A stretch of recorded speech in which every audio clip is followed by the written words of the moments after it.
If you've struggled with stress, balance, or burnout, and simply feel discouraged or even defeated, and if you're ready to move from force to flow and enjoy ultimate Zen success in your career, health, or relationships, then the Zen Success Show is for you. Your host, Carissa Sims, is an entrepreneur, corporate consultant, best-selling author, meditation teacher, and healer who has found her own Zen success. Here's your host, Carissa Sims.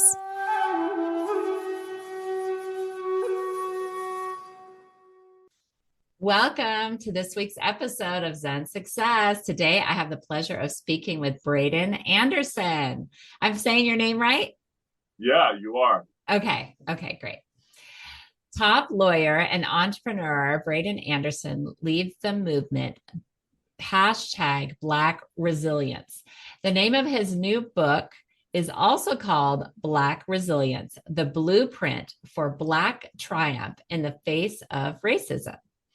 He made headlines in 2020 as the first Division I college basketball player who was also a law student, going on to be hired by the Obama firm. What an accomplishment. And it wasn't that long ago, only in 2020. Welcome, Braeden. Yeah, thank you so much. I really appreciate it. It's good to be here. That's awesome. And in the middle of COVID, how was that? I mean, you made headlines as the first Division I college basketball player. Was that like after COVID was happening or before? Yeah, so kind of the sequence of operations there was, so I played basketball in college for Fresno State. Was highly touted, was a member of the Canadian men's national team, what would have been the Olympic team, but we failed to qualify, unfortunately. And, was highly touted, supposed to go to the NBA, right? Like so many are told. And unfortunately suffered a very, very serious injury. Actually broke my neck in a car accident. Literally a month before my first full season was set to begin. Wow. That is insane, because you think as an athlete, you think your injury would be on the court, not in a car accident, right? It just goes to show that you never know what's going to happen, right? And for a lot of athletes that are highly touted, that have all these opportunities, right? It might be that things just don't pan out on the court. It might be that you hurt your knee while playing. It might be that you get in a horrific car accident, right? And but can I ask you a question? Yeah. Are you lucky to be alive? Yes. So I actually had a 0.06% chance of making a full. So Gene Carnegie, I was fortunate enough to have one of the top orthopedic surgeons in the world out at Stanford, and he did Peyton Manning's neck surgery when Peyton Manning had an issue with his he had a spinal fusion, and so he was like, listen, the chances of you making a full recovery here are slim, but I'm going to do the best that I can. And it's a tough thing to hear, especially when you're thinking about your athletic career and becoming a pro and going to the NBA, right? You start thinking about, wow, I hope I live. And if I live, I hope I can walk, right? And you just kind of take it step by step. That kind of started my journey about thinking about my life a little bit differently and thinking, and I had done that previously because I had went through adversity and overcame some pretty daunting obstacles in the past, right? So my mindset was able to pretty quickly shift from, woe is me, why is this happening to me? This is terrible. I didn't do anything wrong. Right? We're hit by a drunk driver, right? I didn't do anything wrong to be in this situation, but yet I'm in this terrible circumstance where my entire future is now hanging in the balance. And I approached that issue by thinking about not how can I lose less? Because I think a lot of people, when something bad happens, you start thinking about mitigation. You start thinking about, well, how can I make this suck a little bit less? And what instead of the opposite, Mm-hmm. how can I win? Like, right? Like, how can I Mm-hmm. actually turn this negative? And it sounds like almost cliche before you dive into it and actually figure out what that means.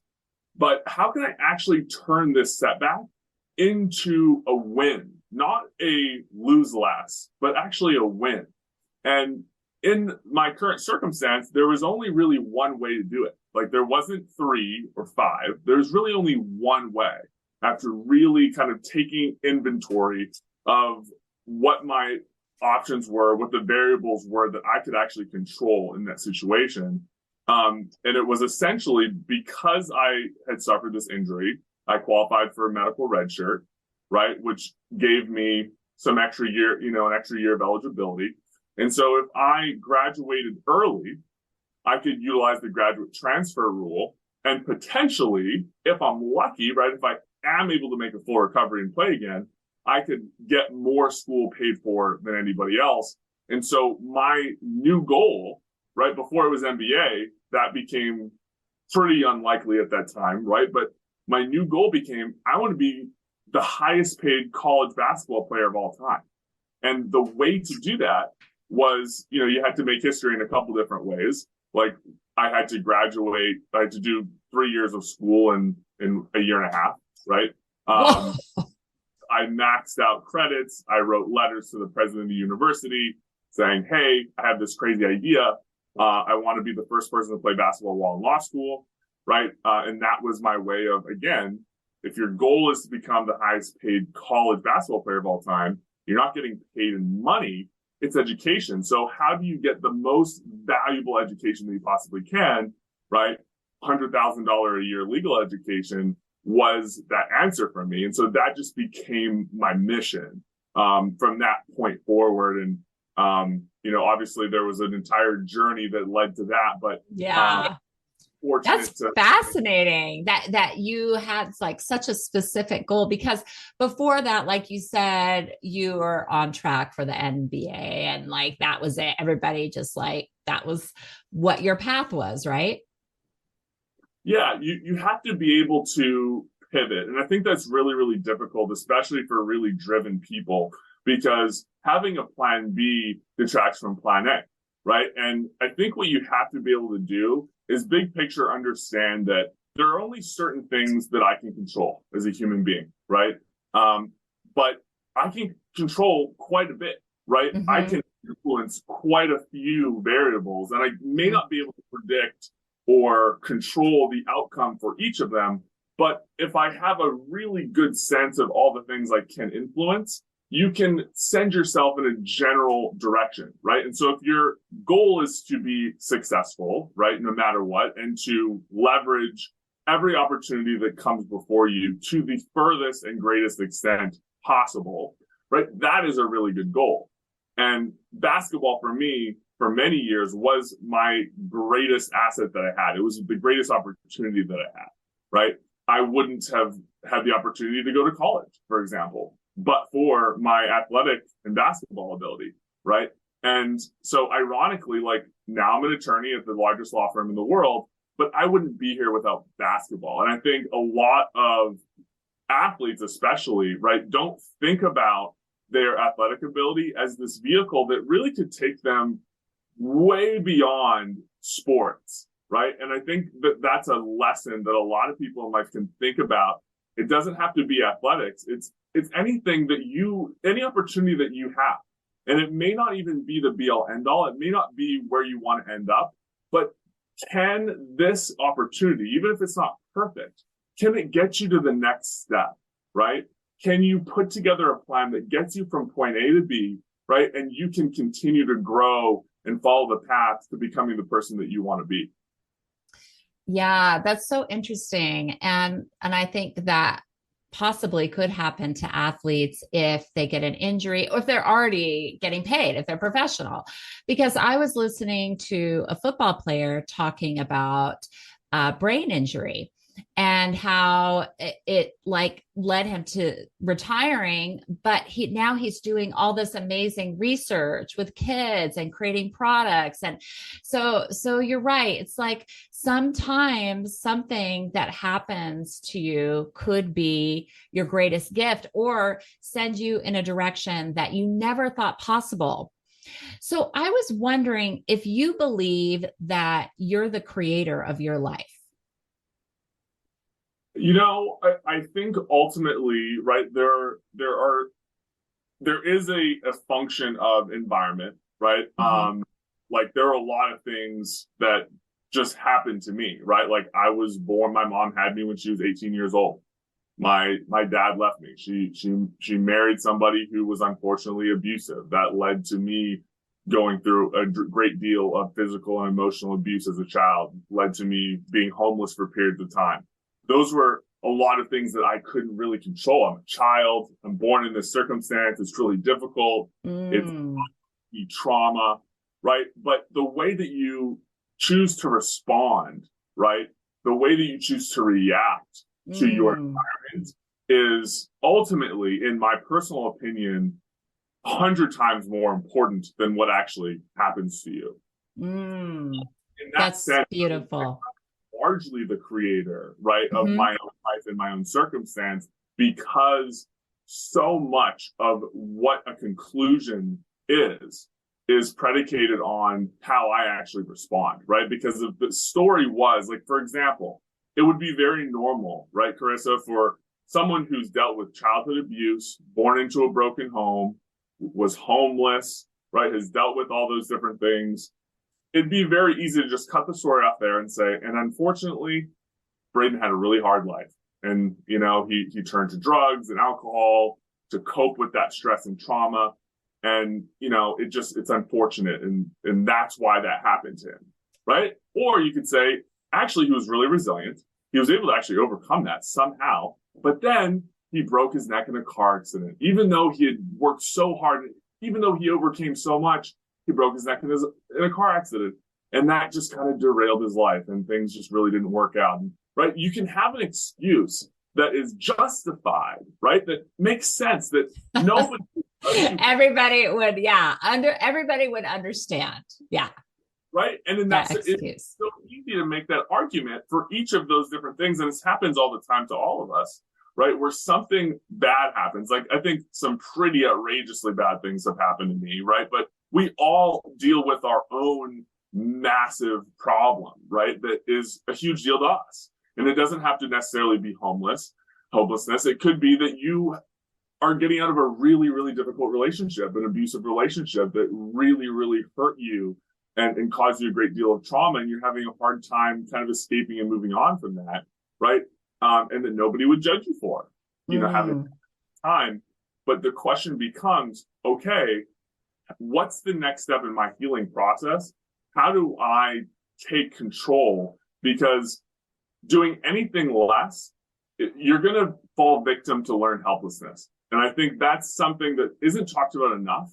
Learned helplessness, I think, is a critical component that you have to be aware of when you think about overcoming adversity and being resilient, right? Because if you don't believe in your heart that you have the ability to impact, influence, be the creator of your own life, you're never really going to have the confidence or the wherewithal to do what it takes to be successful and be happy.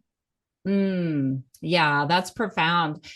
Do you think that you were like this as a child, or do you feel like you evolved, with the trauma and like your experience and being homeless? Like what were you like? Like, what were some of the things like your mom would say to you? Because I mean, you are not only resilient, but you have this way of thinking. I mean, it's amazing that you're a lawyer, but like you're a genius, but you also think about things systematically. So yeah, what was that? What were you like? It was certainly a growth process for me, right? I think if you were to talk to many folks from my past, from my childhood, teachers, right, We're going to talk after this interview. No, I'm just kidding. I'm a progression of all the people that you influence now. I'm just kidding. They'll be surprised, right? Yeah. Okay. But that's why it's so important that you continue to grow in the right direction. I do think a lot about the sequence of things that happen to me, right? I think if I'd had a really easy life, right, up until the point of, say, breaking my neck, right? That would have been really, really devastating, right? If I didn't have the muscle, right, the kind of muscle memory there in my brain to say, we've been through trauma, we've been through setbacks, we've been through devastating things, right? Let's put it into gear. Let's do what we do, right? I think that was kind of an evolution for me. And I think a lot about, like, what if certain things had happened out of order, right? It's almost like a diamond, right? And the pressure, that pressure, if it starts out consistent and it keeps getting greater and greater and greater and greater in increments that are similar, right? You're gonna end up with something that's very hardened, that's very capable of dealing with stress. Whereas if you try to just go full force, all the pressure in the world right off the bat, you might end up with dust, right? And so I do think that the sequence of things in the way that they happened for me was very significant. But, like, if I'm gonna kind of think of external factors that had a big impact in my growth, you do have to have some positive people in your life, right? You do have to have some people who believe in you, who love you, who support you no matter what, even if they're not perfect. They don't have to be perfect people, right? My mom, for example, not a perfect person. She dealt with abuse herself, right? And in the process, it was complicated. She's being abused. Her children are being abused, right? There's a lot of, hindsight. Wow, I wish I did things differently. Wow, I wish I left that relationship earlier, right? But she was a victim of circumstance too, right? And I think that helped. And that's like going back to what you're saying, maybe the learned helplessness, or it's what she knew. It's the only pattern she knew. For sure. And I think it helped me to understand, Krista, that, like, people don't need to be perfect to love you, right? And that you can understand that, hey, like, this person should have maybe done this, but and then having the empathy to go, oh, but, like, they didn't because they were feeling like this, and they love me though, right? And, like, my mom, I never had doubt whether she loved me and whether she really cared about me, right? And that was a really important source of support for me. That no matter what crazy things were happening, it wasn't necessarily that my mom could stop it or change it or influence what's going on, but she could be a cheerleader for me and say, wow, this is really hard. I'm just going to cry with you because I love you. And and it kind of empowered me to become the person who could handle it, right? Because I had the love and support in that corner, even though she wasn't perfect, right? And I think there's similar situations with some coaches that I had, right? And some mentors that popped up out of the blue here and there that, they gave me some sources of support and, when I needed them, right? And I kind of was able to harness that and utilize the support that I needed to get where I needed to go without being completely reliant on that person taking control of my life, right? And kind of, like, making my problems go away. Yeah, that's interesting. And I'm sure significant too. It's like all those people were important on your path to who you are now. So, like, growing up, why were you homeless? Did you feel safer on the streets than at home?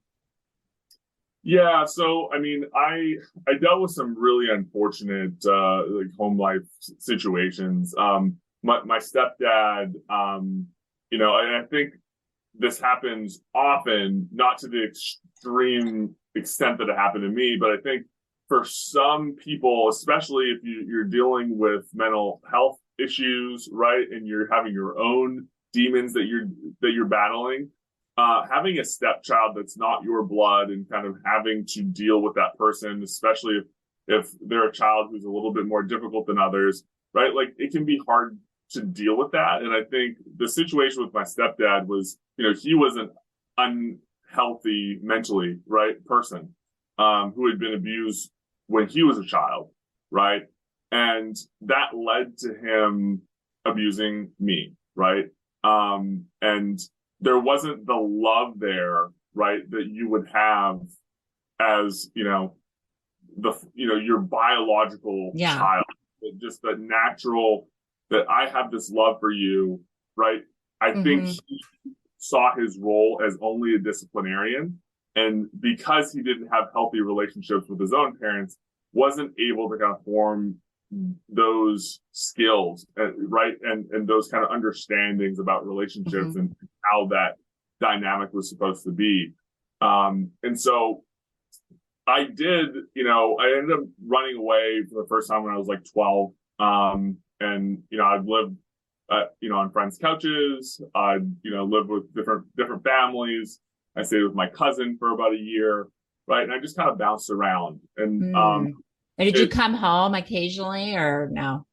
Occasionally, I would try to come home when my stepdad wasn't there, right? Okay. I have 5 little brothers and sisters, and they're really, really important to me. And so I would try to come back when I could, when he wasn't around. My mom would sometimes come out and visit me where I was. My mom would give me rides places, right? Because as a kid, you need a ride, right? To do stuff. And so my mom would pick me up, and we would still very much communicate a lot. We'd talk on the phone on a daily basis. And she understood. It's like she understood where you're coming from.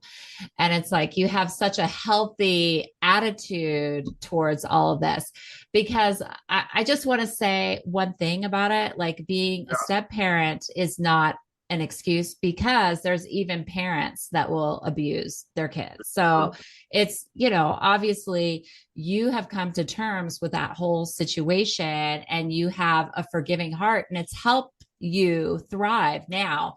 But anyway, I just wanted to mention that. You're 100% right. There's no excuse for abuse. I mean, listen, I've been through obviously a lot. I have 3 kids of my own, right? And we all get the chance to choose how we're going to respond to our trauma. That's right. And,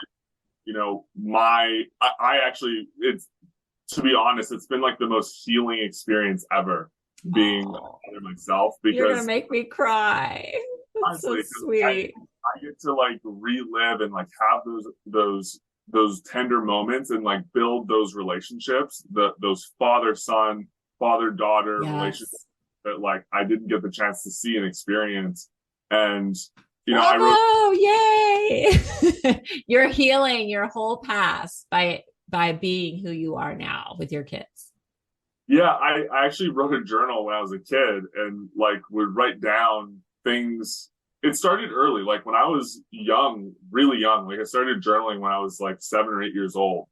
And I have those journals to this day. And like in some of those journals, I would say like, I will never do X, Y, and Z. I will never hit my son, right? Like I will never do this. And it's been really, really profound and important to feel to be in those situations where you're really frustrated and your child's not listening to you, and you're like, right, you know what? And like it hits me every time, right? It's like I can get really mad right now.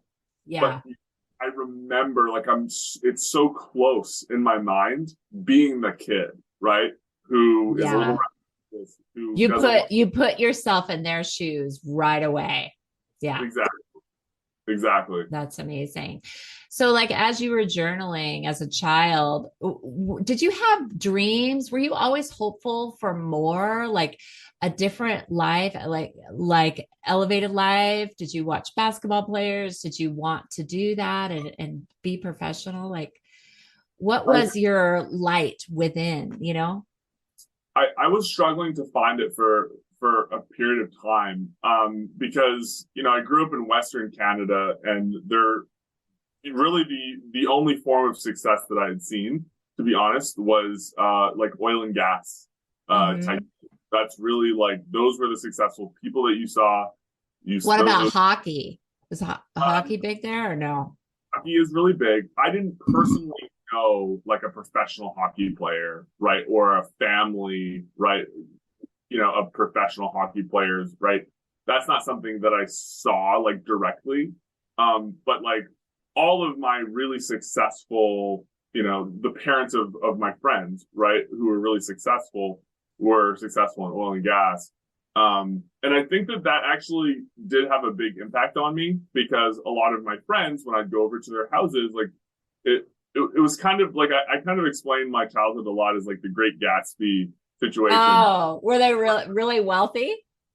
Yeah, you know that scene where there's the little shack that he lives in beside the big mansion? Uh-huh. Like that kind of felt like my life. I didn't have any money, but I was really close to it all the time. Right. Interesting. And that's important to think about that because that's your frequency and your resonance and being in that. It made me crave it. I'm not going to lie to you. It's thrown in your face and it's not, but like you go over to your buddy's house and he has an $8 million house. And, my family, we were living in my grandparents' garage for a period of time before I was homeless. Right. Like, so this, it was not much better. Not much better. Honestly, it was, I think it was like better. When I left my home, that's when healing began for me. So when I beautiful, not having a stable home, a lot of people are like, wow, that's so sad. But actually, because my home was so unstable where I was at, living on my friends' couches and kind of living in different places was actually super healing for me because I saw how normal families interacted and I wasn't being hit or yelled at or called names or told that I was never going to be amount to anything. And those years kind of prepared me for, I ended up leaving the country and moving away completely on my own when I was 15. Oh my gosh. And I'm sorry, I missed that. Can you say that again? Where did you move to?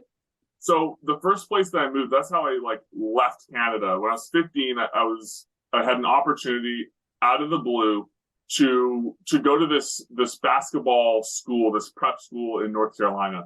And it was not the greatest opportunity, but it was the only opportunity I had, right? And at the time, it felt like a great opportunity, right? But hindsight, it wasn't like amazing. I think most people's parents wouldn't have let them go if they did like due diligence on the situation. It was a brand new school, just started. The circumstances surrounding the housing and different things, right, were questionable. There was 16 of us living in a 3-bedroom apartment. Right. It was odd, right? We got groceries once a week and, you have 16 boys in an apartment. Like you can imagine what happened, right? Coach drops off groceries and we just would fight for the stuff, right? Like people would grab stuff, put it in their room, hide food under their mattress, right? Like it didn't last. That's insane. That is insane. It'd all be gone in like 24 hours max. Yeah. And like, again, a lot of kids left. Like a lot of kids who went to that school with me at 15, they left because they called their parents. They're like, this is crazy. We're fighting for food. We're literally fist fighting for food. I'm starving. Yeah. And we're sleeping 3 to a bed. I'm on the floor. Like this is crazy. I'm coming home. But for me, again, because I had the process before that was totally unstable home, getting beat up every day, terrible, then living on people's couches, bouncing around. For me, this was still the best opportunity I had, and I was grateful to be there. I was grateful for the opportunity to fight for my food, to be hungry, to whatever, because I saw the silver lining. I saw that I could get to a next step after that. And the next step was get a scholarship, because what I noticed was, even though the living situations were terrible and we were really hungry, there was coaches in the gym when I played games. When I played games, there was high level, NCAA coaches showing up in the gym. Wow. So I saw the opportunity. I was like, I don't care what happens. I hope all these kids leave. It's more opportunity for me. Yes. Right? Make it, right? Because I'm going to make it. And I was fortunate enough to make it 1 year, right? And after that year, I had opportunities to go to a better prep school that had proper dorms and food, and, right, a better academic curriculum, and right. And so, I just have kind of done that throughout my life. Kind of get to the next place, make the best out of wherever you're at, right? It may not be perfect, but what about this situation can you leverage? Can you harness? Can you exploit to get a little bit further than where you're at to qualify you for more opportunities, for better ones, perhaps? But I've made a vow that, like, I'm never going to walk away or quit anything unless I have something better, right? I'm never going away from something, any opportunity, until I've unlocked the next one. It's kind of like if you think about a video game, I'm going to complete every level. I'm not skipping levels. I'm not going to put in cheat codes. I'm going to complete this level, and then I'll get to the next one. Wonderful. And how was school for you? Did it come easy to you? So there was a really momentous conversation that I had with my uncle, who I really looked up to, who kind of, who left Canada when after college to go to medical school. And, we hadn't talked a lot, and he invited me down to visit him during my time when I was in North Carolina. And, he was talking to me about school because, I actually had not been, the greatest student during my time in Canada, right? We can blame it on unstable home. We can blame it on whatever. Yeah, whatever. Yeah, I know. You're a no excuses type of person. I already get that. I wasn't excelling. Yeah. Right, plain and simple. And, we were talking about it, and I had been lectured about doing better in school probably a million times by my mom, right? And so at first I'm just like, yeah. He's telling me I should do better in school, just filing it away in the same yada, yada, yada that I had heard a million times. And I was like, you know what? I'm just going to ask this guy a question. Because for me, it was like, I was trying to find value in doing it. I was trying to find a reason to care. And so I was like, okay, this guy's he was a gastrointestinal surgeon, specialist, really smart guy, had worked really hard to get where he was at. And I was like, if he thinks I'm so smart and capable of doing well in school, like, let's see what he says to this. And I asked him, I was like, all right, like, do you think I could become a gastrointestinal surgeon? Right? Just like, if I do really well, if I start caring about school, if I start trying and giving it my all, because that's really what he was asking me to do, was give my best effort. Yeah. So I was like, if I give my best effort, could I do what you do? Could I become a gastrointestinal surgeon? Right? And his response completely changed my life and my outlook. Because I really trusted him, his response totally changed my whole life. He looked at me and he was like, of course you can. Right? Like in a way that was just, he was offended by the question. Of course you could. Yeah. Gastrointestinal surgeon. Yeah. Absolutely. Here's how you do it. Here's the prerequisites you need. Here's the degrees I would consider. Here's the grades that you need to get. You can do it. Let's go. Let's put together a plan. And that situation, like his response, I was blown away. I was sitting there just kind of like flabbergasted because I thought for sure he was going to be like, well, Braeden, I don't know. Right. Because like I was a CD student at that time that we're having the conversation. Yeah. And so for him to believe that I was going to turn it around at that point in 11th grade and somehow become a gastrointestinal surgeon was just like, it was absurd to me. But at the same time, I could tell that he was being genuine and I trusted his judgment. Yeah. And he believed in you so strongly. Like he saw your potential and your inner genius. Yeah. He did. And that was enough for me. Right. And I was like, you know what? I will make you this promise. I will give it my all. I will, from now on, from this moment forward, I don't know what's going to happen, but I'm going to try my very, very hardest. And, the next year it went from D's and C's to C's and B's. The next year it went from the C's and B's to B's and A's. And, I've pretty much been at the B's and A's kind of, I've never been, 4.5, right? Yeah. The whole of guy. Yeah. But I was able to become an AB student. And there's different aspects of intelligence. I think the ability to perform well academically in the school setting does show a form of intelligence, and you have to master academic in-school intelligence to a degree, right?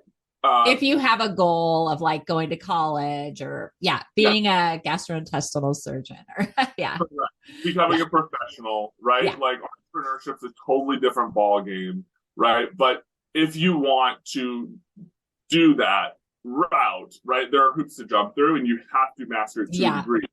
And so it became kind of my mission to do what was necessary to do that. Obviously, I ended up becoming an attorney instead, but it didn't really matter, right? It was the idea that, oh, wow, this has unlocked all these different opportunities for me.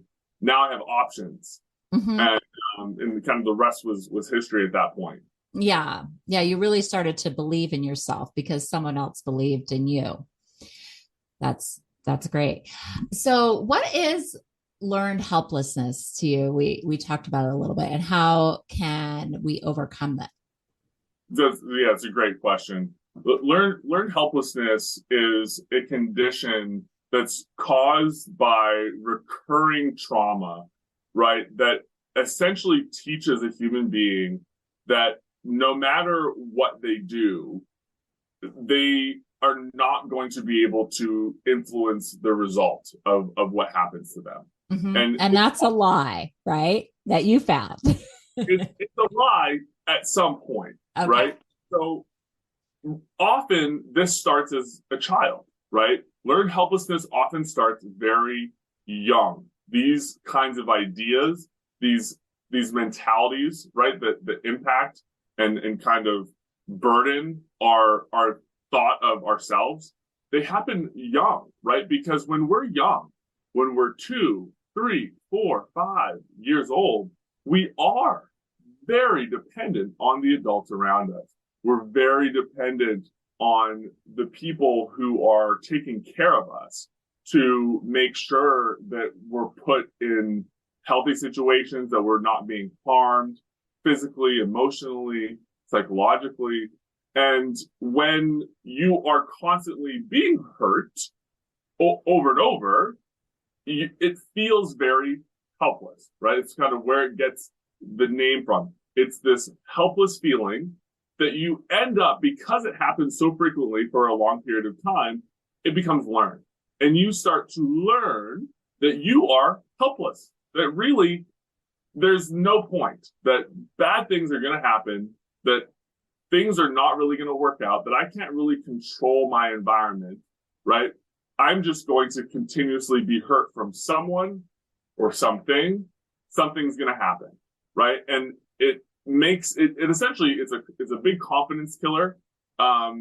Folks who suffer from this, they really dislike the thought of putting themselves out there and trying to do things that make them feel uncomfortable. They kind of stay really safe. And dreaming is out of the question, right? Like doing things that are risky or really hard for people suffering from learned helplessness. It often comes with other forms of mental illness, namely depression, right? It is a big one. And you just don't have the oomph inside to take that next step to break the shackles that have been kind of burdening your sense of self. And essentially what you can do about it, right? Like, I'd read my book, right? But like being honest, like you have to kind of break it down. You can't just snap out of it, right? You need to face the trauma. You need to go through the process, whether it's therapy, whether it's in-depth, deep conversations with the people that you love, right? Whether it's a personal journey through journaling and kind of really thinking and unpacking the things that have happened to you, why those things happened to you, what you could do to prevent that from happening or reduce the likelihood of that happening again, who was responsible for certain things happening to you and who wasn't responsible. just kind of reframing things in your mind and because you really have to relearn how to perceive those things that happen to you, right? And that takes some work and effort, right? And going through, and my book kind of does that. It goes through this process. I don't go straight out to people and say, hey, be resilient. Racism sucks, right? Abuse sucks. Obstacles suck. Get over it. It starts out very grounded. We really work through the issues. We talk about, like, here's a lot of things that have happened to me that really sucked. Here's a lot of things that I've been through. Here's a lot of times that I've faced racism. And here's times that I faced racism and didn't cope with it well. And here's times that I faced major setbacks and didn't face it well. And here's things that I tweaked and did a little bit differently that really worked. And here's my thought process behind that, right? And you just kind of grow that way and kind of just sequentially move through the process. And the book is really designed to flow in that way, so that you're able to kind of go through the journey, see where I started and where I end, right? And kind of get what happens in between. And I think that's really, there's no shortcut, right? I think that's really what you have to be able to do. And, if you have to read the book 3 times or 4 times or 5 times, or put Post-it notes of certain phrases and sections that really mean a lot to you, that resonate with you, right? And really write your own story, right? Like, take that and then think about, what's my story going to be? Where am I at? And let's write the ending, right? That's what's really exciting, is that you really do hold the pen in your own life.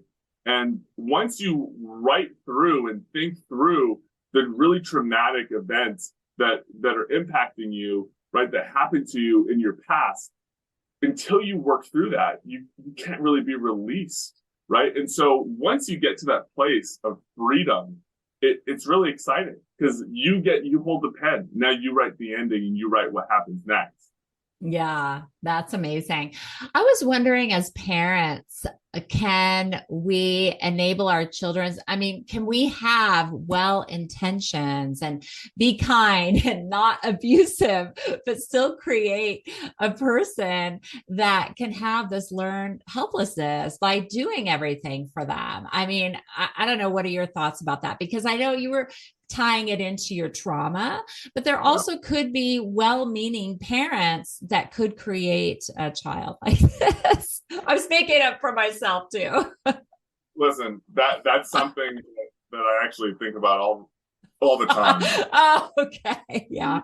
So here's the thing, right? I do not want my child to have the same mentality per se that I do.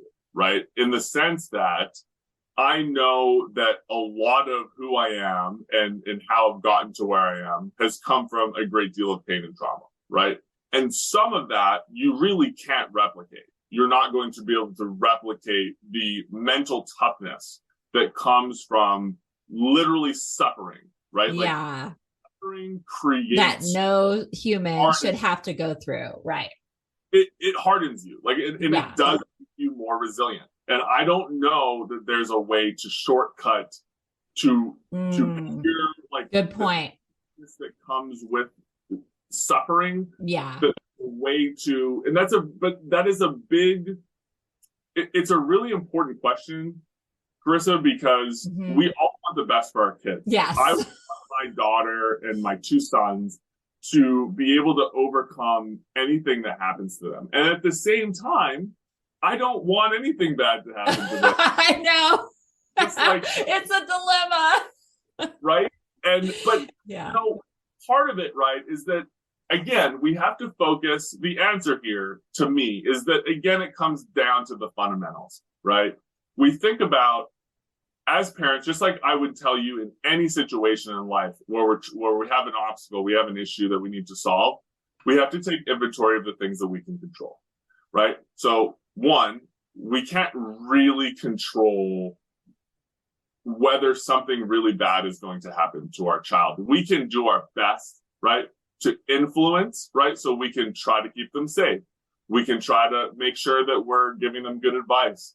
when our kids are dating age or going out to parties and different things, we can try to make sure that there's, that responsible people are driving, that there's no drinking happening underage, that people are being safe. Hey, come hang out at our house, right? There's things that you can do to try to prevent bad things from happening, but there has to be kind of an acceptance that really you can't control that, right? And some parents, though, Carissa, as you know, will try really hard to control everything. Yeah. And they're actually robbing their children of valuable life experience. And it will grow into resentment as they get older. They'll start to resent you for being overbearing, for not allowing them to grow and learn lessons for themselves. And so what you have to do is find that balance of, I'm going to trust you. But it's not just a blind trust, right? I'm going to trust you because I trust the relationship that we have, and I trust that you understand the conversations that we've had, that we're on the same page, right? I think ultimately it comes down to the relationship and the bond that you're able to form with your children, right? Because if they truly understand, hey, Dad's saying this because not only does he care about me, but there's some logic there. He thinks this, and that, right? He doesn't want me to be driving around past midnight, right? Because, he got in a really bad car accident, and, drunk drivers are out really late driving around. And, or sleeping. They could not even be drunk, or just falling asleep at the wheel. Right? Like, and so, like, it's an understanding and a respect factor in, like, any relationship that you have, right? And when you have teenagers, like, I don't have teenagers yet, right? Yeah, and me either.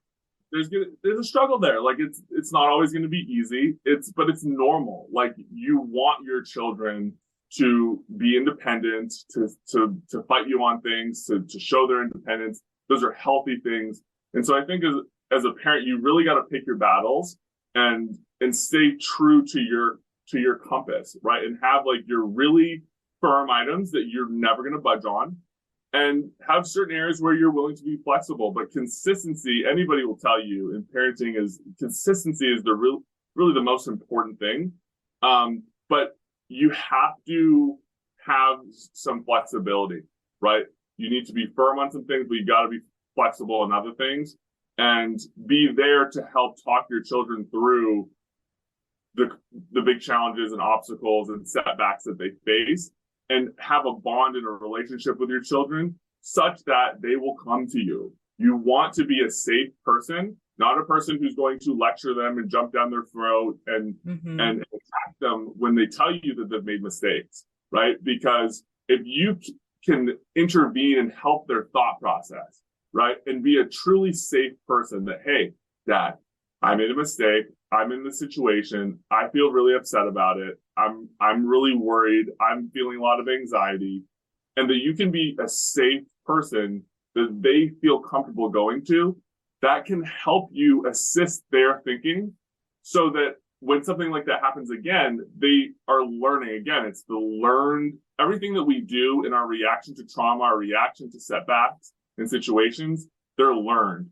And so, number one, making sure that you in your own life are behaving in the way that you would hope that your children do is really important, because your kids are watching all the time, and they are taking notes, and they are adopting your behaviors, whether you like it, know it, realize it, doesn't matter. It's happening. So number one is kind of like really being serious about what your values are, how you want to behave, how you want to deal with setbacks and issues, and really walking the walk. And then number two is being that safe person, having that strong relationship with them such that they do want to emulate you, right? Such that they respect you enough that they really do value how you are, how you operate, who you are as a person, and they want to be like you, right? And then the second piece of that is that they'll open up to you so that you can get into their head on what's going on. Because there's a lot of children these days, teenagers, right, that aren't speaking to their parents about the biggest issues that they're facing either because they're too embarrassed, they don't think that their parent would understand. They've tried before and the conversation didn't go well, right? And so those opportunities when your children share things with you, it starts young, right? My 4.5-year-old will share things with me, right? When they do something bad or they stole a cookie or they've been eating whatever. And it's important for me even now that she feels comfortable talking to me about stuff that if I ask her, hey, Arden, did you have some candy? Did you sneak up there and grab some candy? Right? That she feels comfortable saying, yeah, Daddy, I did. And say, okay, well, you're not supposed to do that. And, we can have a conversation about it that's not, predicated by anger or resentment or, extreme disappointment, and that we can kind of talk through that. Right. Mm-hmm. Yeah. So tell me about some of your other achievements or businesses that you have. Do you have other businesses or charities? Yeah. So in connection with kind of promoting the message of the book and making sure that the mission of the book of Black empowerment, right? Empowering Black communities to really take ownership and control, right, of the situation. Again, it's this learned helplessness issue. There's a lot of talk right now about racism and how to finally deal with this problem. And for decades and decades and decades, the so-called solution has always centered around asking white people for help, asking white people to stop doing things, to start doing things. And that, whether people realize it or not, is really, really, really bad for Black psychology, right? Because you are reinforcing this idea, right? Racism. That's exactly what we're coming back to, the learned helplessness a little bit. Yeah, right? Because you're teaching people, right? If the narrative all day long, Black Lives Matter, is that, hey, we're asking police to stop murdering people, we're asking people to stop being racist, we're asking people to stop doing these things. Is that really something that you can control as a person, as a victim of this behavior? No, it feels it's listen, should we ask people to stop being racist? Yes. Should we have campaigns where we, try to stop violence against unarmed Black men and women in this country? Yes, absolutely. We should continue to do those things. But we also have to recognize and reflect on what the consequences will be and have been on a narrative that is nothing other than that. Right. And that is a situation. It's more empowering. I think you're coming from just like a powerful place. Like we are here, and not that, you need other people to lift you up. Listen, if other people come and help me, like, for example, my story is littered with people randomly in certain points in my life, adding value, helping me in a way. I wasn't waiting for them. I wasn't sitting on my hands, right? Like, it was something that was wanted, gladly accepted help, right? But you have to put yourself in a position where people want to help you get over the edge. What I've always tried to do is do the 90% and do it so well and do it with such vigor that it's going to be tough to turn me away, right? Like playing basketball while in law school, there was hundreds of schools who said, we can't do this, right? We've never done this. There's a reason why people haven't done this before. It's because it's probably impossible, right? I got 3.5 hours of sleep a night, right? It was practically impossible, right? But practically, but not impossible. It wasn't impossible, right? Yeah. And it took someone along the line believing that, okay, listen, I don't know if this is possible, right? Ultimately, I don't know. A glimmer of hope. Yeah. But I'm not going to stand in your way, right? And that's essentially what Seton Hall ended up saying, was that, like, listen, we're going to let you do this. And I hope it goes well, right? Like, I hope that you can do this. But you are so passionate about this. You planned, you've thought a lot about it. You seem very confident that you can do it. And we're not going to stand in your way. Right. And so I think that happens a lot of times in life where you really have to take control and ownership over what you can control. Racism sucks. It's not going away tomorrow, right? It's been alive and well for a very long time, and it's going to continue to be around, unfortunately, for a while. And I hope we all continue to work on it. But in the meantime, the Black community cannot continue to wait and hope and rely on the world changing, right? To start life, to start living, to start succeeding, to start doing all the things that they want to do, to start dreaming. The time is now, right? To really take inventory, like we've talked about a couple times, right, so far in this conversation, of what are the things I control, right? What are the opportunities that I can leverage, right? And the book really walks through that, right? How to think about certain situations, how to identify what you can do. And it starts with identity. That's one other thing that I really want to hone in on right now is identity. And it kind of works in connection with one of the core missions of the foundation is bias and racism, right? In many ways is somebody else not having an accurate understanding of who you are, right? As a human being, right? They see you as a Black man, as a Black woman, as a white woman, as a white man, and whatever it is, it doesn't jive with what you think you are. Maybe they think you're a bad student. Maybe they think you're very smart. Maybe they think you only got the job because you're white. Maybe they think you only got the job because you're Black, right? Whatever it is, right? You see a mom pushing a stroller, you think, stay-at-home mom. It's like, no, I'm a business owner and I'm worth I'm worth seven figures, right? You never know who people are. You can't really judge, right? Yeah. But the problem with bias is going to continue to persist. So as the person who is trying to navigate bias and make sure it doesn't harm our lives and our future and our attainment of our goals, we have to have a really clear sense of what that identity is. Yeah, right? ourselves, and just like project that. Yeah. Yes. I love how Malcolm Gladwell talks about that too. Yes, absolutely. Yeah, bias. Absolutely. And so one of the things that the foundation is doing is we're launching a platform called BX Talks. And it's going to do a couple things. One, it's going to allow Black thinkers, entrepreneurs, philosophers, professors, authors, athletes, to share their stories of resilience, to share their stories of what they do, how they got there, right? And add value to the community, right? And that's going to add value to them, right? In a way as well, because it gives them a platform to be able to do that. That's amazing. I love that. Sorry, I have to cut the interview, but it's been such a pleasure getting to know you and hearing about your book, Black Resilience, and your foundation and this amazing site that you're starting. I'll put your website and how to buy your book in the show notes. So thanks so much for being on the show today. Krista, thank you so much. I really appreciate it. And I hope that the viewers and listeners got something valuable out of the conversation.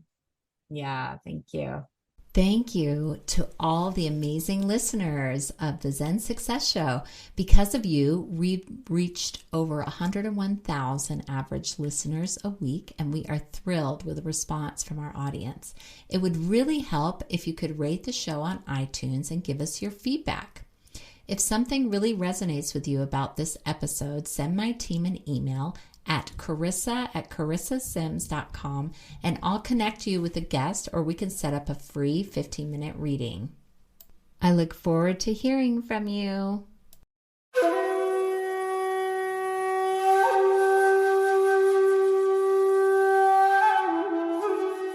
That's it for today's episode of Zen Success. Head on over to iTunes, Google Play, Spotify, or wherever you listen to shows. Zen Success is also available on the radio in select markets through amfm247.com. Subscribe to the show and share with friends. Be sure to head on over to zensuccessshow.com to help you on your Zen success journey. And join us on the next episode.